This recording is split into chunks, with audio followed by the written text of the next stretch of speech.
십자가 붙들겠다고 했는데 피 묻은 십자가가 생각이 나서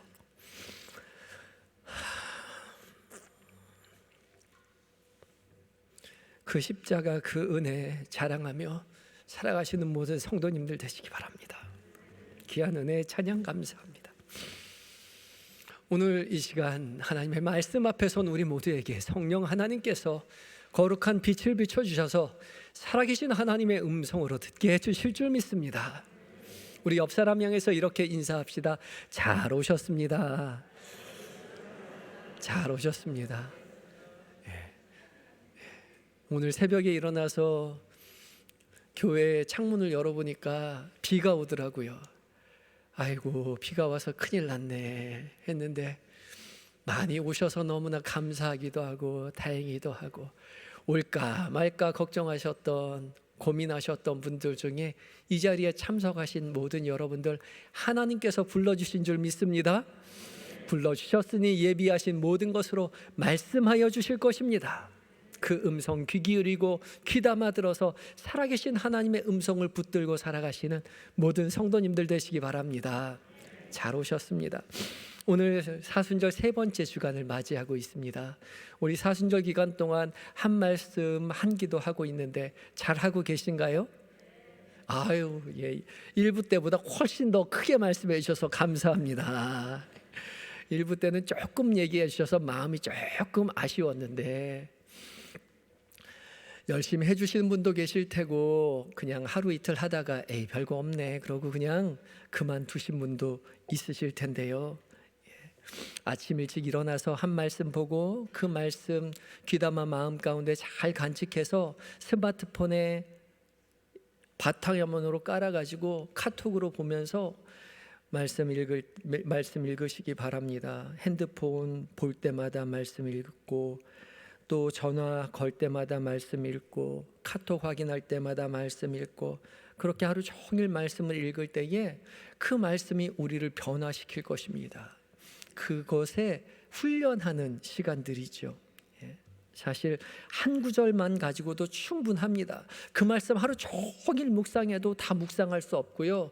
아니, 우리 평생 그 한 말씀만 가지고 묵상해도 그 은혜를 다 깨닫지 못할 겁니다.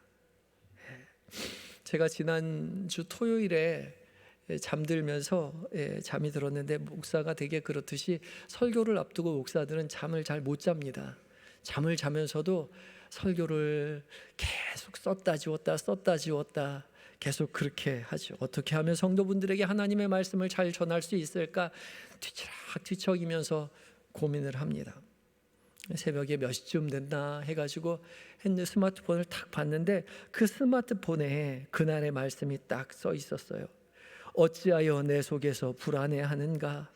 너는 하나님께 소망을 두라. 제가 그 말씀을 보고 눈이 번쩍 띄었습니다. 어찌하여 내 속에서 불안해하는가? 네 속에서 불안해하는 게 아니라 하나님 안에 있는데 내가 왜 불안해하느냐?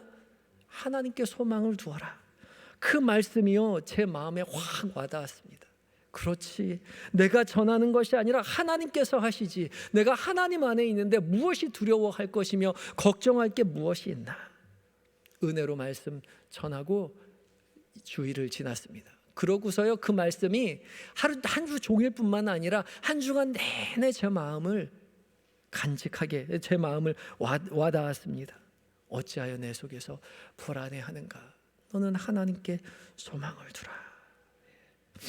사순절 한 말씀 한 기도 하다가 그냥 멈추신 분이 있다면 다시 시작하시면 됩니다. 가다가 멈추면 아니간만 못하니라. 한두 번 하다가 그냥 두고 에이 별거 없구만 그렇게 그냥 그만두고 말면요, 다시 이거 시작할 수 없어요. 해보니까 별거 없더만 뭐 그러고 마는 거죠. 아니요, 이 말씀 가운데 살아계신 하나님의 음성이 여러분들에게 들려집니다. 그 말씀 신뢰하며 그 말씀 가운데 머물러 보세요. 스마트폰 꺼내서 문자 읽을 때, 전화 걸려고 할 때 읽으시고 또 읽으시고 하루 종일 말씀 묵상해 보세요. 반드시 주님께서 주시는 은혜가 있을 것입니다. 그렇게 40일 동안 살아가시기 바랍니다. 제가 계속 얘기할 거예요. 언제까지요? 사순절 끝날 때까지요. 그만큼 여러분 말씀 가운데 거하시는 인생 되셨으면 좋겠습니다. 오늘 말씀은 믿음으로 말미암아 의롭다 하심을 얻은 성도들이 이제 어떤 삶을 살아가야 되는가에 대해서 오늘 본문이 이야기하고 있죠. 간단히 말해서요, 예수 믿는 사람은 어떻게 살아가야 하느냐, 하나님께서 우리에게 말씀하시는 겁니다. 그 답은 오늘 설교의 제목이기도 하죠. 오늘 설교 제목이 뭐죠? 이것도 일부보다 훨씬 크게 말씀해 주세요. 너무 감사합니다. 다시 한번 우리 앞에 써 있기도 하고 주보에 있기도 한데 크게 한번 읽어볼까요? 시작. 하나님과 화평을 누리자. 아멘. 하나님과 화평을 누리자예요. 예수 그리스도로 말미암아 의롭다 하심을 얻은 사람이 이제 무엇을 해야 하느냐? 하나님과 화평을 누려야 한다는 거죠. 그러면 하나님과 화평을 누리는 삶은 어떤 삶을 말하는 것일까요? 오늘 그 말씀, 그것을 가지고 함께 묵상해 보려고 합니다. 오늘 말씀을 시작하면서 우리가 먼저 주목해야 할 것은요, 그러므로라고 오늘 본문이 시작한다는 겁니다. 5장 1절 말씀을 다시 한번 함께 읽겠습니다. 함께 읽습니다. 시작. 그러므로 우리가 믿음으로 의롭다 하심을 받았으니 우리 주 예수 그리스도로 말미암아 하나님과 화평을 누리자. 아멘. 그러므로는 결론적으로라는 것입니다. 이 결론이 무엇의 결론이냐? 1장부터 4장까지의 말의 결론입니다. 1장부터 4장에 이르는 방대한 이야기의 결론이 무엇이냐? 그러므로 우리가 의롭다 하심을, 믿음으로 의롭다 하심을 받았으니입니다. 그러니까 여태까지 해온 이야기의 결론이 무엇이냐? 믿음으로 의롭다 하심을 받았다는 거죠. 행위로 의롭다 하심을 받은 것이 아니로 믿음으로 의롭다 하심을 받았으니 이제 주 예수 그리스도로 말미암아 우리가 더불어 화평을 누려야 된다. 하나님과 화평을 누려야 한다라고 말씀하고 있는 거죠. 사랑하는 성도 여러분, 여러분은 예수 그리스도로 말미암아 의롭다 하심을 입은 자이십니까? 예수 그리스도의 십자가의 은혜로 구원을 받은 성도가 맞습니까? 그러면 어떻게 해야 된다고요? 하나님과 화평을 누려야 한다고요. 하나님과 화평을 누리며 사시는 모든 성도님들 되시기 바랍니다. 우리가 여기서 주목해야 할 것이 있습니다. 그러면 하나님과 화평을 누리며 산다는 것이 무엇일까라고 이야기할 때 이 화평을 누린다는 건요, 권유가 아니라 선언이라는 것입니다. 우리가 가진 개역개정 성경은 번역을 화평을 누리자라고 이야기해서 청유형 종결어미로 끝냈습니다. 권유하는 것처럼 끝났어요. 그러나 헬라어 본문을 보면은 직설법 현재로 되어 있습니다. 그러니까 화평을 누리자가 아니라 화평을 누린다입니다. 이게 뭐가 다르냐? 화평을 누리자는 권유인 거죠. 우리가 듣는 사람이 선택할 수 있습니다. 친하게 지내자 그러면 그래 친하게 지낼게 라고 할 수도 있지만 아니 난 친하게 지내기 싫은데 라고 선택할 수 있는 거죠. 하나님과 화평을 누리자 그러면 화평을 누려야지 라고 이야기할 수도 있지만 아니 난 그러고 싶지 않은데 라고 거부할 수 있다는 거죠. 그게 권유입니다. 그런데 오늘 본문은 권유가 아니라 선언입니다. 현재형 직설법으로 되어 있어요. 하나님과 화평을 누린다입니다. 미래에 다가올 이야기가 아니에요. 누리자는 아직 친하지 않은 상태죠. 그래 이제 누려서 화평을 누려서 친한 상태가 되자 하는 겁니다. 그런데 누린다는 현재형입니다. 이미 그 시기가 온 거예요. 저 멀리 있는 것이 아니라 당장 우리가 누려야 할 이야기라는 거죠. 무엇이요? 하나님과 화평을 누리는 거예요. 예수 그리스도로 말미암아 우리가 하나님과 이미 친해진 상태가 되어버렸습니다. 그러니 친하게 지내야 한다는 겁니다. 하나님과 더불어 화평을 누리기만 하면 된다는 거죠. 사랑하는 성도 여러분, 우리는 이미 예수 그리스도로 말미암아 하나님과 이미 화평을 누리게 된 존재들입니다. 여러분은 하나님과 화평을 누리고 사십니까? 그렇게 지내고 계십니까? 다시 한번 마음에 생각을 해보셔야 할 것입니다. 내가 하나님과 화평을 누리며 지내고 있는지요? 화평이 무엇인가요? 화평을 거꾸로 하면 평화죠. 똑같은 말입니다. 화평, 평화. 그럼 평화는 무엇입니까? 우리 평화하면 무슨 단어가 떠오르나요? 고요하고 평온하고 안락하고 안전하고 잔잔하고 아무런 일도 일어나지 않을 것 같은 그런 상태가 떠오르죠. 그런데 이 화평은요, 헬라어 에이레네인데, 이 에이레네는 히브리어 샬롬을 번역한 단어입니다. 이 히브리어 샬롬은요, 그냥 가만히 있는 평화가 아니라 하나님 안에서 누리는 평화가 샬롬입니다. 그러니까 하나님과의 관계 안에서 나오는 평화를 누린다는 겁니다. 아무 일도 없이 안락한 평온한 상태가 아니라 하나님과 함께 하심을 통해서 누리게 되는 평화, 그것을 누리게 된다는 겁니다. 예수 그리스도로 말미암아 구원을 얻은 성도들이 말이죠. 이 평화는 세상이 주는 평화와 차원이 다르죠. 요한복음 14장 27절을 통해서 우리 주님 우리에게 말씀하고 계십니다. 평안을 너희에게 끼치노니 곧 나의 평안을 너희에게 주노라. 내가 너희에게 주는 것은 세상이 주는 것과 같이 아니하니라. 너희는 마음에 근심하지도 말고 두려워하지도 말라. 우리 예수님 우리에게 평안을 주시겠다 말씀하시는데, 내가 너희에게 주는 것은 어떻다고요? 세상이 주는 것과 같이 아니하니라. 그러니까 예수님 말씀하시는 것은 세상이 주는 평안도 있고 내가 주는 평안도 있는데, 세상이 주는 평안과 내가 주는 평안이 다르다라고 말씀하시는 거죠. 무엇이 다를까요? 세상이 주는 평안은요, 건강하고요, 직장도 좀 괜찮고요, 죽어도 좀 안정적일 때, 아무 고민거리가 없을 때 평안하다라고 이야기하죠. 그래서 우리 기도할 때도요, 그렇게 기도하잖아요. 주님, 우리에게 건강을 주세요. 우리에게 좋은 직장을 주세요. 우리에게 안락한 편안한 집을 주세요. 그렇게 기도하죠. 그런데 성도 여러분, 우리 조금만 더 깊이 생각해 보죠. 그런 것 가지고 정말로 평안할 수 있습니까? 그런 것 가지고요, 정말로 진정한 평안을 누릴 수 있겠습니까? 건강하고 주거가 안정적이고 직장도 괜찮으면 진정한 평안이 우리에게 임하느냐 말입니다. 아니죠. 그렇지 않아요. 그런 건 평안의 조건일 뿐이에요.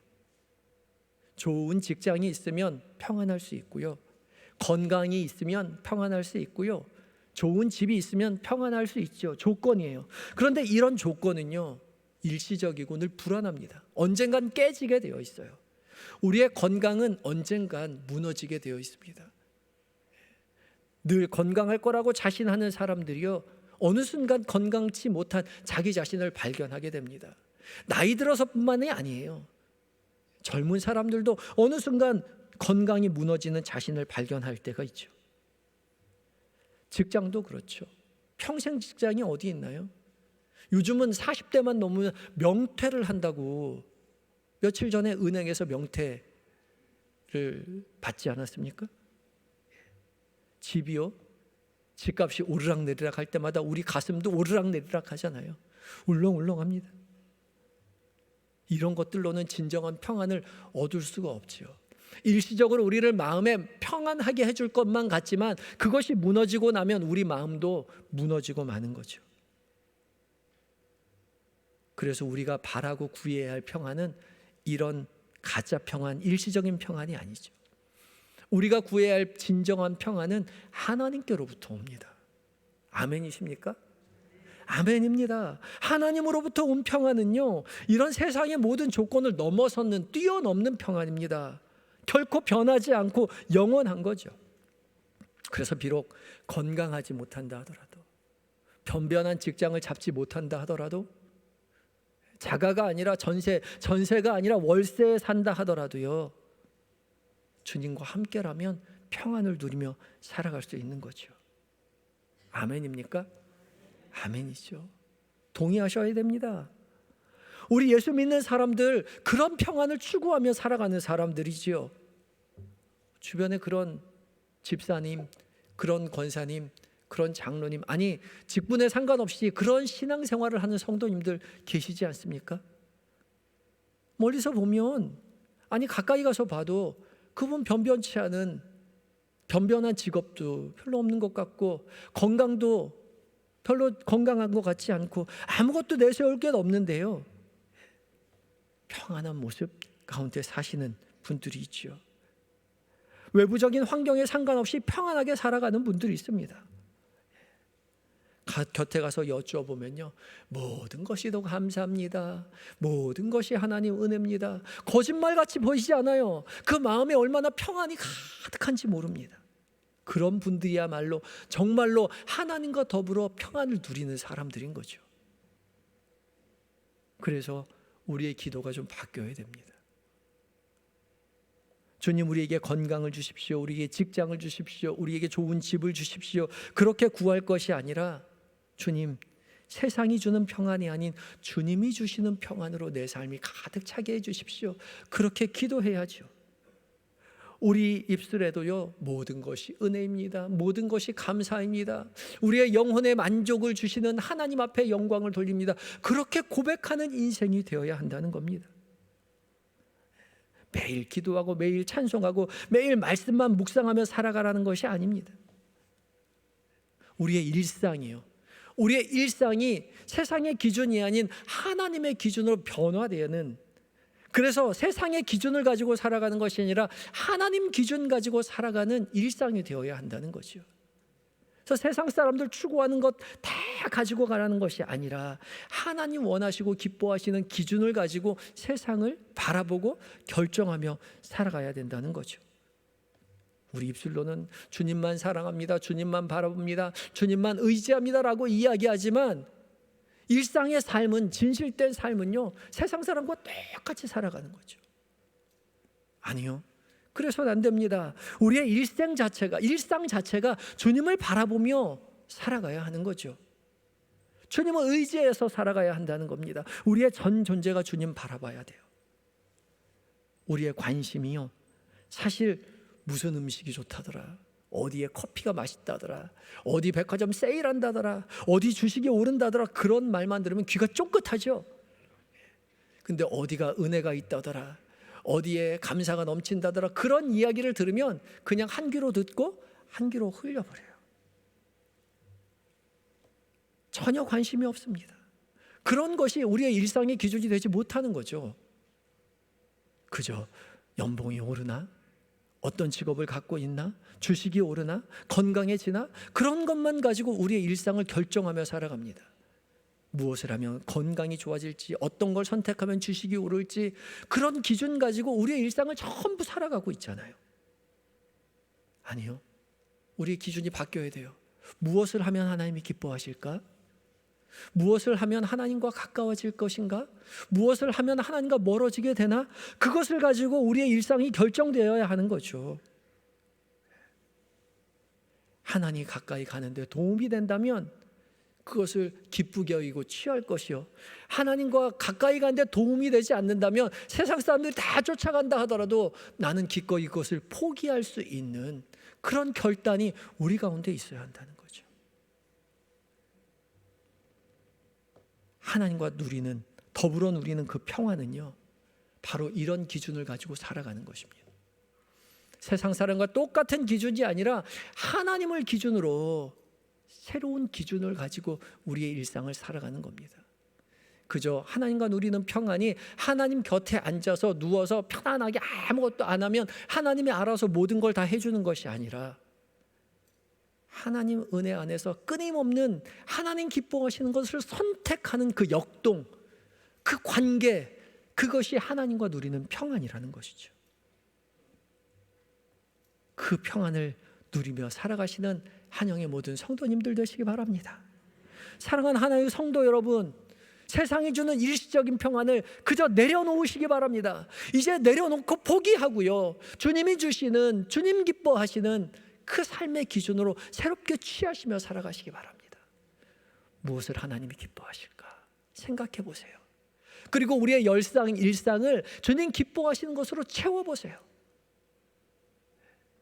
커피 마시면서도요, 주님 커피가 너무 맛있어요, 그렇게 한번 얘기해 보세요. 한 번도 얘기 안 해보셨죠? 맛있는 밥 먹으면서 주님 이 밥이 너무나 맛있어요, 그 밥을 통해서 주님과 더 대화하고요, 주님과 가까이 갈 수 있는 기회가 생긴다고요. 교회 설거지 봉사하면서 투덜대고, 교회 설거지 봉사하면서 남 흉보고, 그러면서 다 주님과 자꾸 멀어지는 것이 아니라요, 우리의 일상이요, 더 주님과 가까워질 수 있는 결정들로 가득 차야 한다는 것이죠. 그때 비로소 우리는 주께서 주시던 평안으로 우리의 삶이 가득 차는 것을 보게 될 것입니다. 우리가 우리 곁에 계신 주님과 평안을 누리며 살아갈 때요, 우리 곁에 우리의 삶에 아무것도 일어나지 않는 것이 아니라 우리의 삶에 많은 일이 일어나요. 그런데 그런 많은 일들 가운데 설사 설령 어렵고 힘든 일이 일어난다 하더라도요, 우리는 그 어렵고 힘든 일을 넉넉히 이겨낼 수 있는 것이지요. 3절과 4절 말씀을 통해서 주님 우리에게 말씀하시지요. 함께 읽겠습니다. 시작. 다만 이뿐 아니라 우리가 환난 중에도 즐거워하나니 이는 환난은 인내를, 인내는 연단은, 연단은 소망을 이루는 줄 알미로다. 아멘. 우리 중에 뭐가 있다고요? 환난이 있다고요. 하나님 안에서 평화를 누리는 그 삶에 뭐가 있다고요? 환난이 있다고요. 승리만 있는 것이 아니에요. 안식만 있는 것이 아니에요. 환난이 있어요. 그런데 환난 가운데 어떻게 한다고요?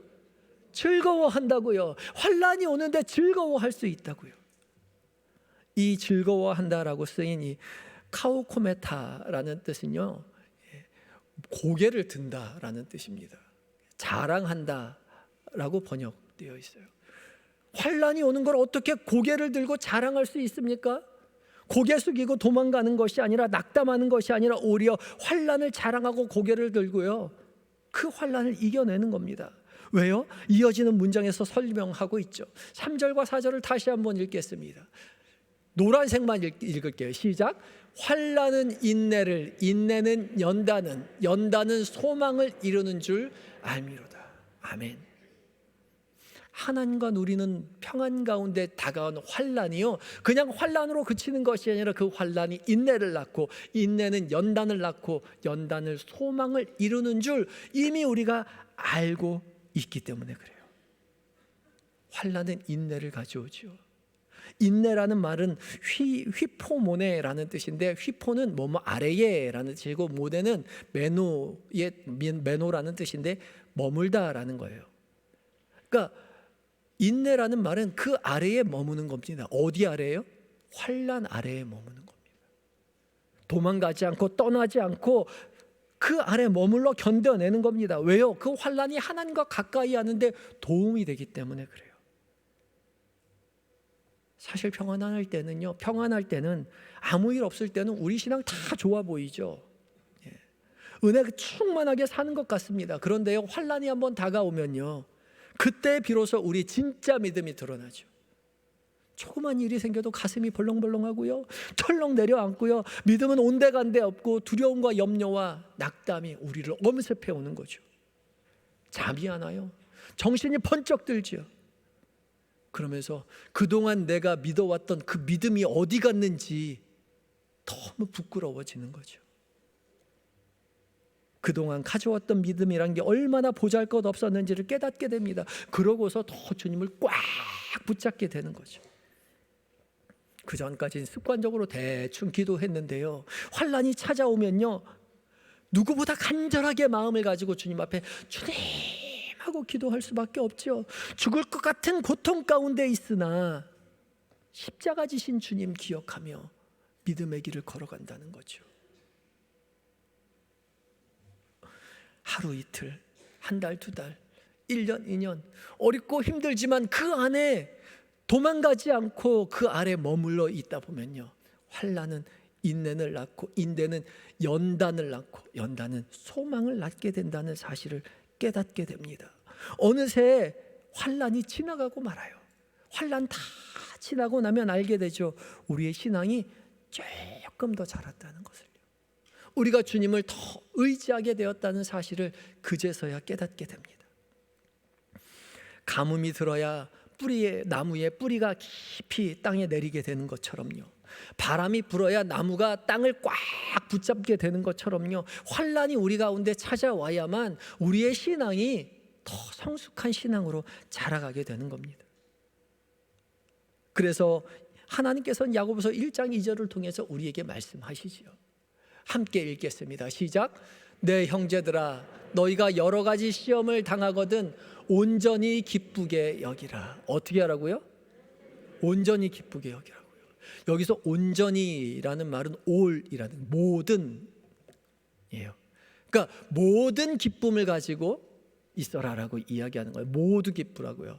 그러니까 이거 요즘 젊은 아이들 말하는 걸로 말투로 이야기하면 완전 기뻐하라는 거예요. 언제요? 환란이 다가오면 완전 기뻐하라고요. 왜요? 그 환란을 통하여 내가 주님을 꽉 붙들게 되고 더 성숙한 신앙으로 이끌림을 받기 때문에 그렇습니다. 온전히 기쁘게 여기라, 이것은요 명령어로 되어 있습니다. 하나님 우리에게 명령하고 계시는 거예요. 왜요? 하나님께서 이 시험을 주관하고 계시기 때문에 그렇습니다. 이 환란을 우리에게 허락하셨기 때문에 그래요. 하나님은 감당치 못할 시험은 우리에게 주신 바가 없고요, 하나님의 허락하지 않은 고난은 우리에게 찾아오지 않습니다.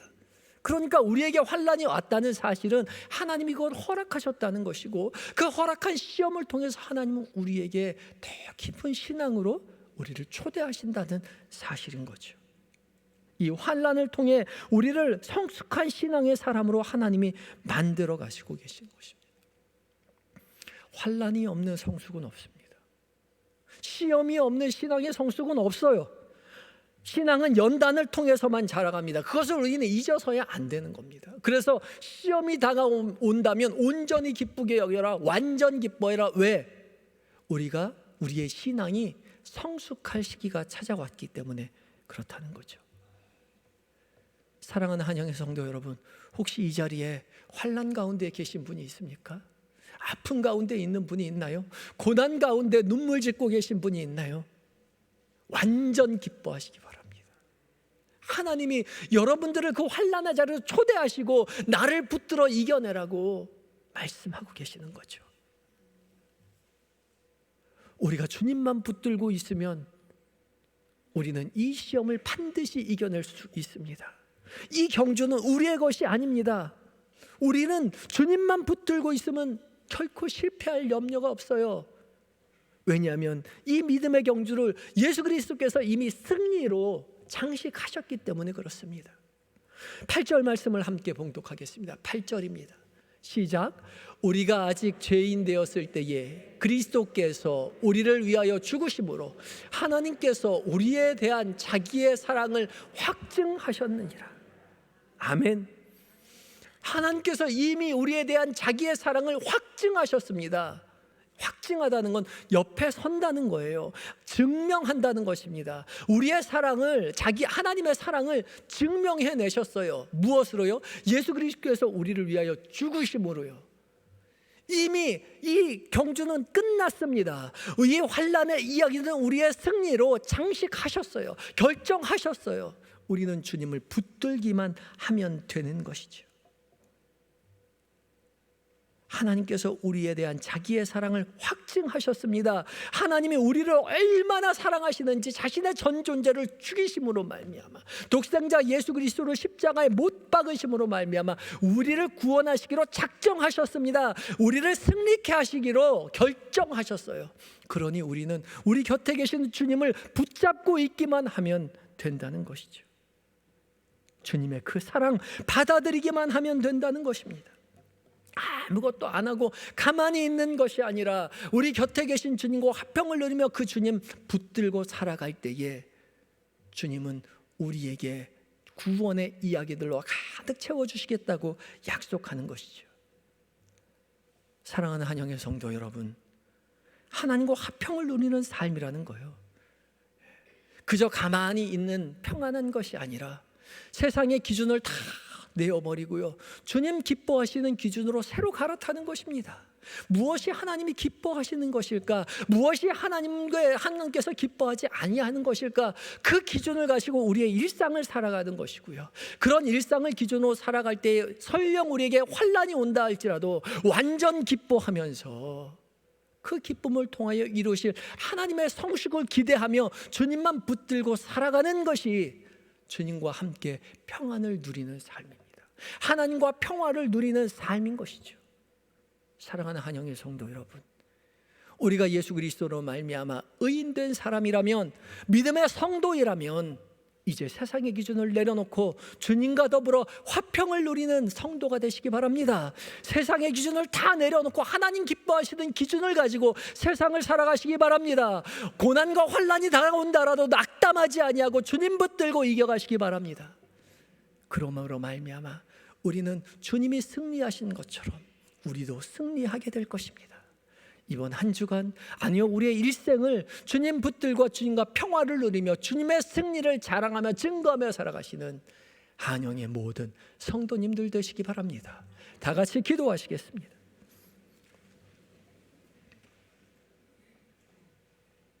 믿음으로 의롭게 된 성도들에게 하나님과 더불어 화평을 누리라 말씀하시는 주님, 우리로 진정한 주님의 평안을 붙들고 살아가게 하여 주시옵소서.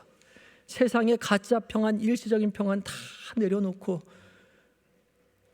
주님만이 주시는 영원한 그 사랑, 그 은혜, 그 평안 위하여 주님 기뻐하시는 것을 우리가 붙들고 주님 기뻐하지 아니한 것을 멀리하며 살아가는 그 은혜를 누리게 하여 주시옵소서. 주님, 환난이 다가올 때 두려움으로 도망하지 않도록 주님 우리에게 용기를 허락하여 주시옵시고, 십자가 바라보고 인내하며 주님을 의지하여 주의 사랑을 경험하는, 주의 승리를 경험하는 우리 모두가 되게 하여 주시옵소서. 예수님의 이름으로 기도합니다. 아멘.